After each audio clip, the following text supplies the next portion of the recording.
RX Television on RxMuscle.com. This is Ask Dave, better known as hashtag Ask Dave, brought to you by Species Nutrition and Liquid Sunrays. I'm your host, Sadiq Faruqi. This is your 30-minute question and answer show with Dave Palumbo. All your questions on diet, training, supplementation, IAPV pros, competitions, life in general, whatever's on your mind, it is all on the table. So we now go to Dave Palumbo. Dave, you just wrapped up an interview with Jay Cutler, say about an hour ago. He was also joined by Nick Blair, the promoter for the Dubai Muscle Show. Why don't you tell the audience a little more about it? The interview, of course, is live right now at RxMuscle.com.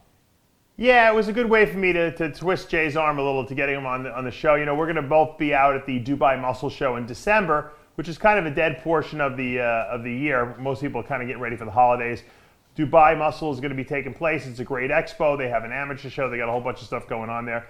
And they're bringing us out to cover the show. Kai will be there. Jay will be there. Brian Shaw is going to be there, the world's strongest man. William Bonac will be there. And so there's a lot going on there. And so we wanted to get Jay on to kind of talk about, because he's been to all three of them. And so we wanted to find out what was going on about that. And then, of course, I got a chance to ask him about the Olympia and what he thought about, Phil losing. Because Jay was, before the Olympia, Jay didn't even want to talk about it. He didn't want to come on the show and even make predictions. He's like, Phil's going to win number 8. And so now that he's been upset, and Jay had interviewed Roden before the show, it kind of looked like Jay had some insight. So I wanted to ask him some questions on that. And it was a good interview, and we chatted a little bit about that. And I think that people are going to like the interview a lot. So again, that interview, Jay Cutler, right now at RxMuscle.com and the RX Muscle YouTube channel. Dave, you have a product right now sitting beside you on the table, available at DavePalumbo.com. Yeah, a lot of people sit on a regular basis, especially now that it's the end of the year. And I always announce on this show, I always tell people, guys, if you want to get a copy of my 3-week detox and cleansing program, I'm more than happy to send it for free to you. I always email it off. I probably send out about 50 or 60 after every show whenever I talk about it, because I tell people, shoot me an email at huge285@AOL.com. I'll send it to you. One of the products, one of the great ways to detoxify your body, and this is something you should do 365 days a year, is to drink alkalinized water, not during your meals, between meals, while you work out, during times you're just kind of sitting around. You want to get about 3 to 5 glasses of alkalinized water, because that's going to help, pull toxins out of your body. It's going to neutralize a lot of the acidity in our body. And as bodybuilders, because we produce a lot of lactic acid in the gym, we have a lot of stress, it produces acid, and we obviously eat a very high protein diet that produces tremendous acidic waste.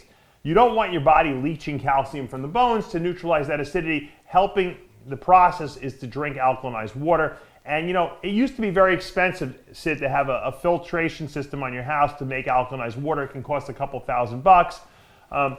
Buying the water, gets pricey also. But if you buy this is like a Brita filter. It's called Santavia alkalinized water filter.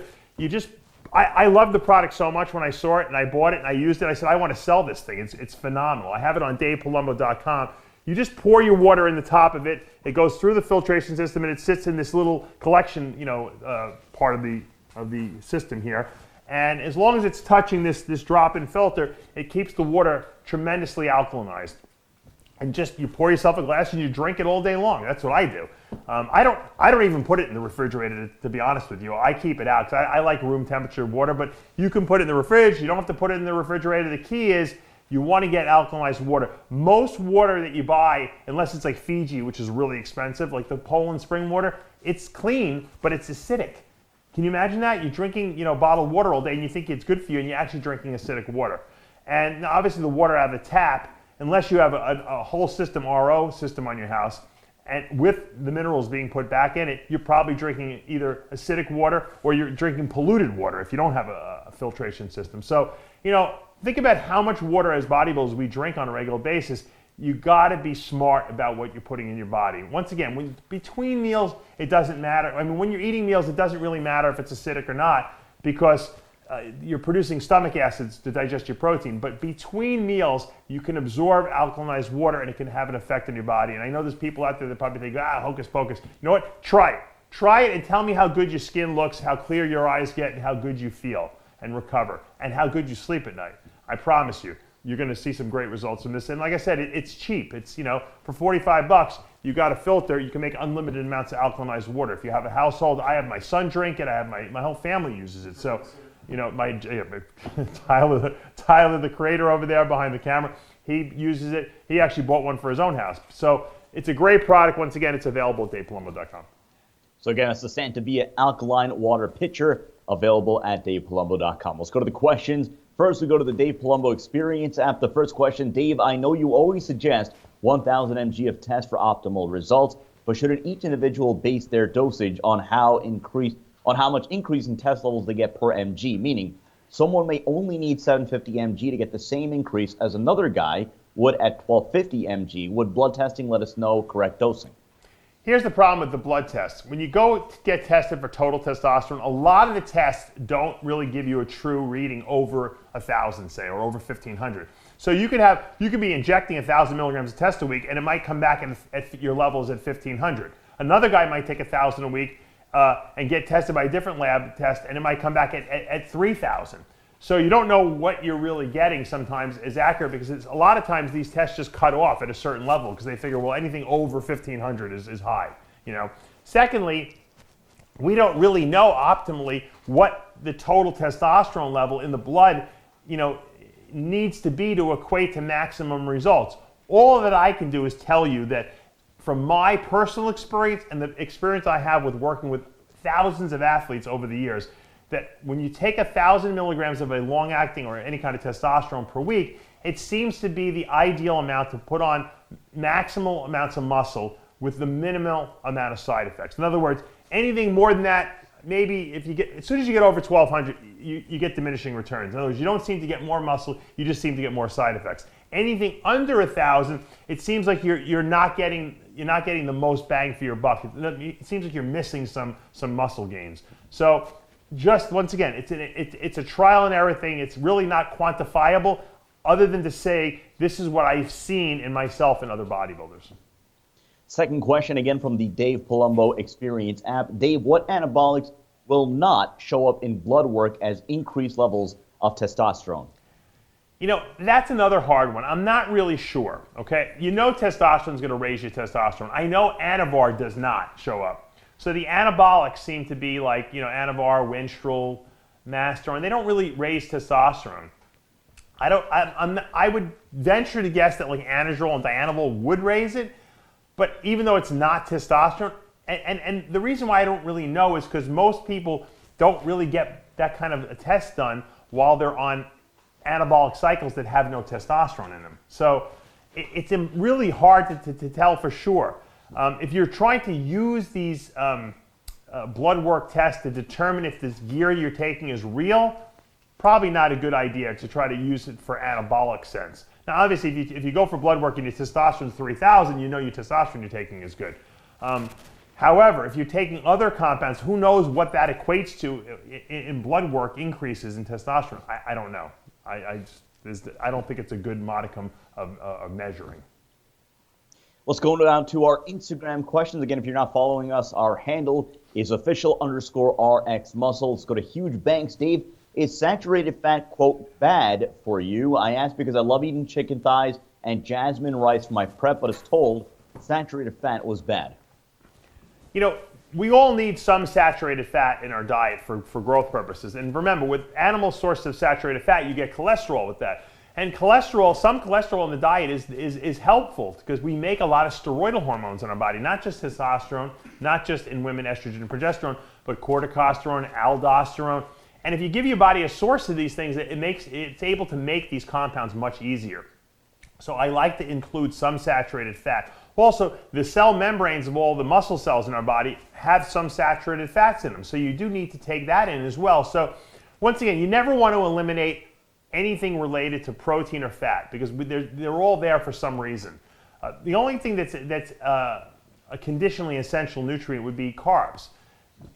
Does our brain like to use them? Yeah, but do we need to ingest them? No, because our bodies are constantly producing glucose from the liver via gluconeogenesis. So carbs are a non-essential ingredient. They're just a fuel source.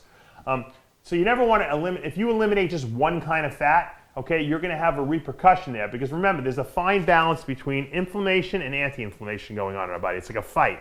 And we want to try to reach that equilibrium point where they're balancing each other. If you do too much anti-inflammation, that could hurt muscle gains as well, because the inflammatory response is what signals to the body to repair muscle. Likewise, if you have too much inflammation in the body and not enough anti-inflammation, it can increase the risk for heart disease. So once again, it's all about balance.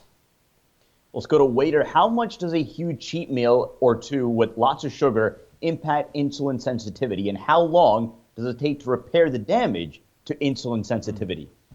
You're not going to ruin your insulin sensitivity from one cheat meal. That's just not going to happen. You know, that your body can more than handle the cheat meal. Your body can probably handle a cheat meal once a day and not affect insulin sensitivity if all your other feedings are really good. So that's not something you have to worry about. What happens is when you eat a crazy amount of sugar, which I'm not a big fan of doing on cheat meals. I think you should eat carbs, but I don't think you need to go crazy with the desserts and stuff like that. You know, you spike insulin through the roof. Your blood sugar drops after, so you get really tired. And if you're in a good ketogenic state on a diet, it's going to take you out of ketosis for a little while. How much you eat at that cheat meal or how long the meal lasts can dictate how long you're out of ketosis. If you go out to dinner and have a dinner and a dessert, okay, and you go home and you're done, you'll probably be out of ketosis for only 12 hours. If you make the meal last for 3-4 hours, okay, and then in the middle of the night you go out to the dumpster and grab the donuts that you threw out that you didn't eat and eat a few more, you'll probably be out of ketosis for 18 to 20 hours. So once again, the cheat meal is not an all-out assault on how much food you can consume in one sitting. It's just something that enables you to have a meal that you haven't been eating before. Ewadi123, Dave, I was wondering if chewing tobacco has any negative effect in gaining muscle. I always say that nicotine is not good for muscle gains, and it constricts the blood vessels. Okay, it reduces nutrient flow. There's a reason why athletes shouldn't smoke. You know, it's not just the lung aspect. It's just that nicotine is just not good for your body, and it's not going to help your body perform optimally. And that's unfortunately the truth of it. Now, a lot of people think that they like nicotine because it kind of suppresses your appetite a little bit. In my at least experience, I'm not talking about supplements. I'm talking about drugs. Any drug that suppresses appetite is usually not good for the body. It's usually not good for bodybuilding purposes. So remember that. If you're thinking about, I wonder if I could take this. Wonder if I should use this cocaine. Well, cocaine suppresses appetite. Not good for bodybuilding because it's a stimulant. It stresses the body out, raises cortisol, raises catabolic hormones. Not good for building muscle. Okay, maybe good for not cheating on your diet. Not good for preserving muscle, however. Grazy54, Dave, tips for improving hamstrings, which are weaker due to a part of the tendon being taken, replace a torn cruciate knee ligament. So I guess, I don't know if it's for him specifically or somebody else, right. But improving hamstrings, which I guess are weaker due to a tendon being replaced for a torn cruciate knee ligament. But what's the question?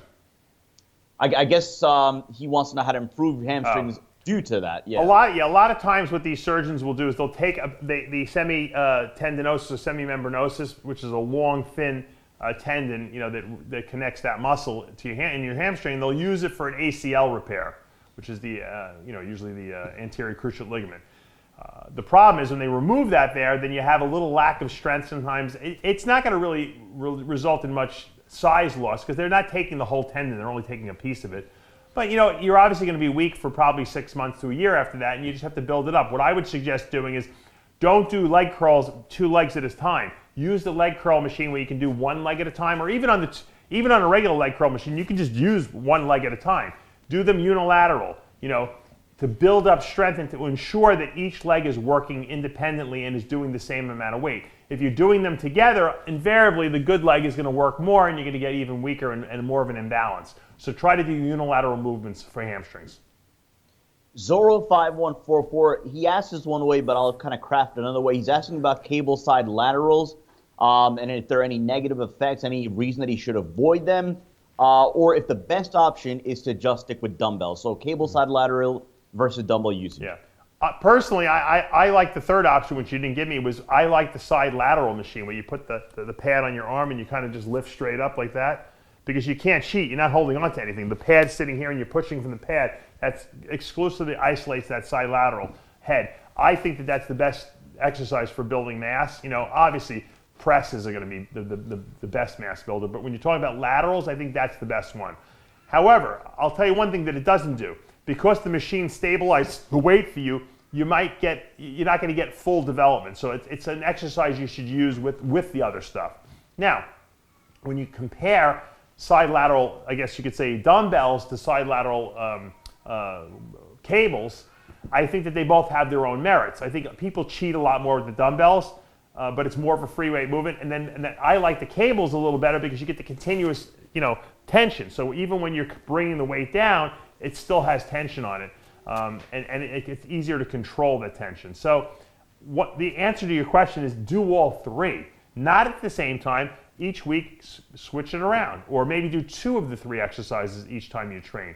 This way you're hitting from different angles and getting different effects. I've been doing side laterals on a machine for 15 years because I have bad shoulders and I can't really stabilize the weight. It hurts too much. This shoulder has been replaced. It's really good now. This one is killing me. I'm getting this one replaced in December. God willing, everything works out. And I can't wait to be able to do cables again, because I do cables now. I do 5 pounds just to go through the motion and squeeze because it's too painful. I can't wait till I can actually train the old way, not with the same crazy weights, but at least doing exercises that I haven't done for years and years and years. So once again, to answer your question, switch it up. Kion.kn, we do get a lot of variations of this question, but he wants, I guess, the more encapsulated answer: the best techniques to get full benefits of rebound phase after a contest. The best exercise or the best diet? Or the best techniques, I guess, to get the max benefits of a post-contest rebound. The truth is that as long as you continue to eat and train, you're going to get a great post-show rebound. You don't really have to try to do anything. I think a lot of guys will go overboard. They figure, all right, show's over. I'm going to take more drugs now. I'm going to train heavier than ever, and I'm going to eat like a maniac. All they wind up doing is getting fat and hurt. Okay? You don't have to try. Your body wants to grow after the show's over. You can go off your cycle. It's going to take 3 to 4 weeks for all that gear you're on to get out of your system anyway. You'll still have the great rebound, and you won't be as bloated because you won't be taking any exogenous gear at that point. You're just using what's in your body, okay? And if you don't lift quite as heavy and you lift smartly, okay, you won't get hurt. That's the key. Because when you come off a show, your body is beaten up, okay? And if you try to start pushing maximum weights, you're gonna tear something, you're gonna get hurt. I've seen it happen 1,000,000 times. I can't even tell you how many times. So just train smart, challenge your body, but don't go crazy heavy. Likewise, eat. Give your body carbs now that you're training, in addition to the protein and fat. But you don't have to gorge yourself, okay? Because your body will grow. It wants to grow. You just starved it for 16 weeks. It wants to grow. So stimulate the muscle with good form, with respectable level weight. Doesn't have to be records. Eat your food and get your sleep. Sleep is the most important thing. You're watching Ask Dave on RxMuscle.com. Right now on RxMuscle.com in the YouTube channel, our interview with Jay Cutler, getting Jay Cutler's thoughts on the 2018 Mr. Olympia competition. Let's go to Moonline or Moline90. Are there any benefits using metformin on a carb load? I'd say no to that. You don't start putting in drugs or supplements that you haven't used the whole diet the week of a show, okay, where you carb in. You're asking for a disaster to happen because you don't know what side effects, interactions this stuff's going to have, okay, with other stuff you take. Like most people don't realize, metformin, the reason why they say that it's anti-cancer type of medication, that for some reason they found that people who take metformin don't, if they have cancer, it kind of goes into remission sometimes. It seems to be an anti-cancer drug, it's a longevity drug. The reason why it has anti-cancer and longevity issues is it blocks IGF-1 release, okay? For a bodybuilder, insulin-like growth factor 1 is so anabolic. It makes your body look so good. It enables you to recover. You don't want to inhibit that from happening, okay? So that's just an example of one thing. So to answer your question, no. If you've been on a lower carb diet, because even guys who eat carbs, most people don't eat a lot of carbs when they're trying to lose weight. They're eating lower carbs. When you lower your carbs, whether you go 0 carbs or you just have lower carbs, you increase insulin sensitivity. Why? Because your body thinks it doesn't have enough insulin receptors around. when in fact you're just you're purposely eating lower carbs. So it creates more insulin receptors on the cell membranes.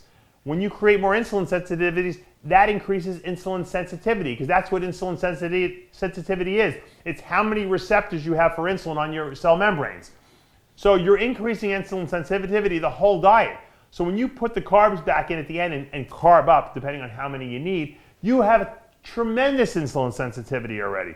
And you're going to have no problem. The only thing that could sometimes inhibit the carbing process is if you're taking too much clenbuterol, because clenbuterol seems to mobilize another hormone known as glucagon, which does the opposite of insulin. It mobilizes stuff out of the muscle. So here you are trying to, drive nutrients in, and because on the clenbuterol, it's driving them out to try to burn fat. So usually what I have guys do the last 2 days before a show is I have them lower their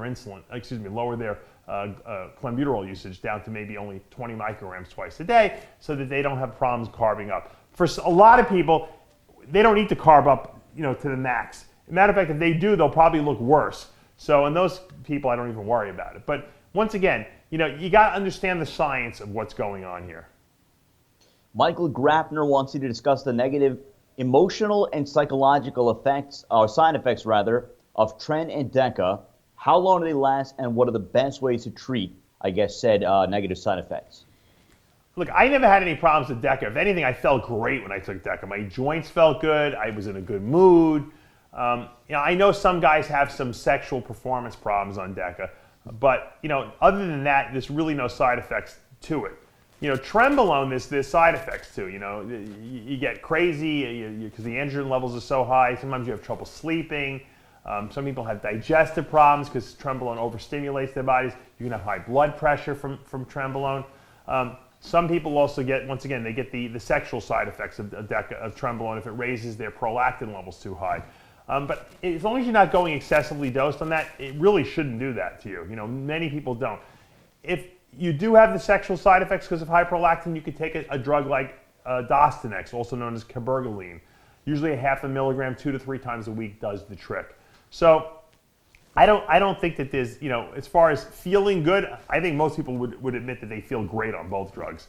Trenbolone, a little more high strung. Once again, you got to watch your temper a little bit. You could be a little nasty on it. But the Deca is one of these things that you just feel great all the time on, I think. Sam Redmond, the best way to taper off cardio post-show competition. Most guys, if they're doing a lot of cardio, like to continue doing some cardio because it's almost like they're addicted to the cardio. And I don't have a problem with them continuing that for a week or two after a show, because especially if they're eating a lot and they want to get a little extra water and burn some of those carbs off their body, that's fine. 25, 30 minutes max is probably okay. But I just tell people, if you don't, you should just stop doing it. The problem is because guys or girls who've been doing a lot of it, they're like I said, they're looking for that runner's high type feeling. So in that case, do a half hour. Try that for a week or two, and then start cutting it back, if necessary. Some people need to do cardio, all year round. Now, obviously in the off season, you wouldn't do it every day, but some people need to do it. If you're trying to gain weight and you're a tough gainer, you certainly don't want to do any cardio. I never did cardio in the off season, ever. And when I would do it, I felt like I didn't recover as well from my workouts. So if you find that maybe you're not adding weight and you're doing cardio, you might want to eliminate it and see how you feel. Krasy Gurginov, Dave, how to protect our organs, especially our kidneys, from all that protein that we consume? The problem with filtration sometimes is when the kidneys get inflamed, the filtering mechanisms get inflammation around them, and it kind of squeezes them off and it closes the opening. So they're not, instead of filtering like this, they're filtering like this, with a very small opening. And that's going to obviously reduce filtration, effects. You're going to see high creatinine, BUN levels, and we see that all the time. There's a product I sell at DavePalumbo.com. I don't make it, but I just think it's a great product. I've used it successfully with myself and a lot of clients. It's called Kidney Stuff. Once again, it's at DavePalumbo.com. You go there, you buy that. It comes 30-day supply, and you do 1 to 2 servings a day. I think it's 2 servings a day, at least for the first month. And I'll tell you, I've seen creatinines that were super high drop. Okay, because what it does is it reduces the inflammation around those kidney tubules, opens them up, and allows them to filter the blood better, thus reducing BUN, reducing creatinine levels. This is something you can do, once a year. It's something you can do year round. If you happen to be one of these people who runs high creatinines for whatever reason or another, it's a great product to add to your regimen. Coach Bisco, biggest differences in training between open bodybuilding and classic physique? It's really a muscle mass thing, I think. Classic is trying to preserve the lines, given your height. Whereas in bodybuilding, I mean, you can gain as much as you want. So you're going to see a lot thicker, denser guys in bodybuilding. Guys that, for their height, could never make the cutoff for classic. They'd have to lose like 30, 40 pounds. That's really the difference at this point. I think a lot of the classic guys, if they want to go up to the open, they can easily do it and make the transition and the jump. And as a matter of fact, nowadays, it seems like it's harder to turn pro in classic than it might be in bodybuilding. There's less people, although they give more pro cards. So I think guys that have crossover ability can do both bodybuilding and classic and see where, what the judges think they look better at. And that's where you go. Let's go to Ivan Banjanak. Dave, if I go with, let's say, 500 mg of Sustanon, 500 mg of Deca in my off season, what should I combine with Sustanon in my first 10 weeks of prep, except Trenbolone, because the side effects are too hard to take for that long, so I would only take it for the last 4 weeks or so, as it gives me crazy fullness and hardness. Also, what do you think about taking a month off gear between off-season and prep? I don't have anyone taking a month off gear, between the off-season and prep. You're not going. You might do a little detox. You're not going to really do much of anything other than just give yourself a rest from taking shots, let the skin clear up a little bit, the muscles kind of absorb what's in there. I do that a lot with clients. That's fine. Not a big problem. And the other part of the question said, I'm not really sure what he was asking me, to be honest with you. He wants to know what you would combine with Sustanon in the first 10 weeks of prep. I always start out with EQ and like one shot of Deca, like 200 milligrams of Deca a week. And the reason I put the Deca in there is because when you first start prep and you drop a lot of water, your joints feel a little vulnerable. So even 200 milligrams of Deca will give you joint relief. So I'm not really taking it for muscle building. The test obviously is the baseline test, 1,000 milligrams a week. And then I like to start with EQ because what I like to do that for the first 8 weeks. Then the second 8 weeks, I'll switch. I'll take the AEQ out. I'll keep the test, obviously. I'll add Trenbolone and Masteron, sometimes some Winstrol with that. And that usually is a great, pre-contest last 8-week cycle. So that's just how I put it together. It seems to work well. I've been doing it for years with competitors, and we've gotten some good results. Let's go to Alan Marashi. Oh, good friend. You know what? I'm going to save that one till the end of the episode because, again, it's something, personal to you and your bodybuilding career. Let's go to Evie Michael. We do get questions on diet soda fairly frequently. He wants to know your opinion on implementing diet soda in off-season and in prep. I know you've gotten the question a lot about during prep, but I guess in off-season, if you want to break down both scenarios. Yeah, I think the diet sodas are fine. They're essentially 0 calories. Even though they contain, aspartame, they don't have like maltodextrin added to buffer it. Now you got to watch some of the sodas, or some of the teas out there, some of the juices too. They do put fruit juices in there. So they say sugar-free because they're not adding sugar, but they have natural sugars in there. So you got to watch it. One of my very good clients who I've known for like 30 years, she sent me like a label of something, and it was like, I'm like, did you read the label? It was like apple juice concentrate, cranberry concentrate, but the label said 0 calories. They're very deceptive the way they because the serving size is really small. It's like 2 sips. No one does that. So you got to be very careful. Always read. Don't just read the nutrition fact panel. Read your ingredient list. That they can't lie on. If they have sugar in there, if they have maltodextrin, or stuff like that, then it's something you probably want to avoid. Let's go to Alex Peaster. I'm about to finish a 12-week carb cycling diet. I want to continue, but I'm thinking about getting carbs on a daily basis. I only get carbs 4 days a week. The first 3 days, I get 0 carbs. So my question is, how should I continue without spilling over? I want to lean bulk as lean as possible. I'm done looking bloated, so I guess it's about his carb intake. Well, you gotta add a little bit of carbs in and see how your body responds. Add 25 grams to 4 of your meals a day. That's 100 grams to the day. See how your body looks. If it still feels good and you look good and you still maybe a little flat, add another day of 20. Add another meal of 25. Maybe up it to 35, 5 times a day. See how your body responds to that. You'll find the sweet spot eventually, and that's where you have to stay.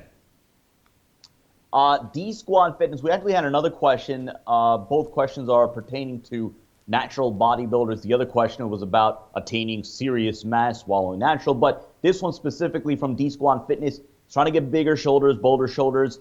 Any specific natural foods you recommend that might raise his test levels? I don't know if there's foods that are going to raise your test levels, but I know we sell a lot of Testalize from Species Nutrition. Because when I set out to make this product, it wasn't just a testosterone booster. I realized that the greatest way to boost testosterone is to lower DHT and estrogen levels.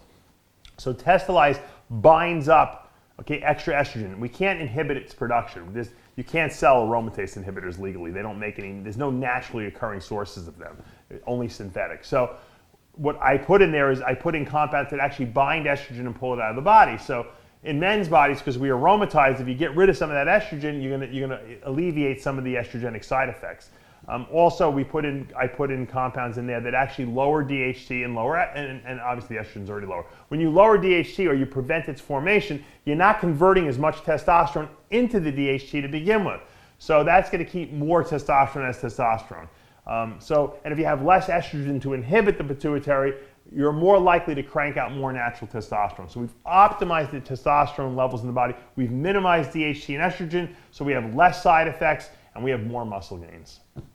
The Atomic Beast, good one here. In most videos I've seen of Kevin Levrone, Flex, and other 90s bodybuilders on stage, the competitors would get in each other's faces between and during poses.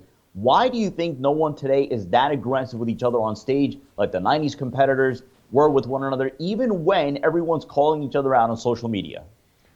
It's a good question. Very good question. We should probably get one of the competitors up here to talk about it. I think these guys are just sick of the whole, they don't even want to be bothered anymore. It's like, they think that they just want to let their body do the talking and they'll be done with it. That's really how most people are focused at this point in time. And I like when these guys go at it on stage, because for me as a fan and as a press guy, it's something to write about, it's something to talk about, it's cool.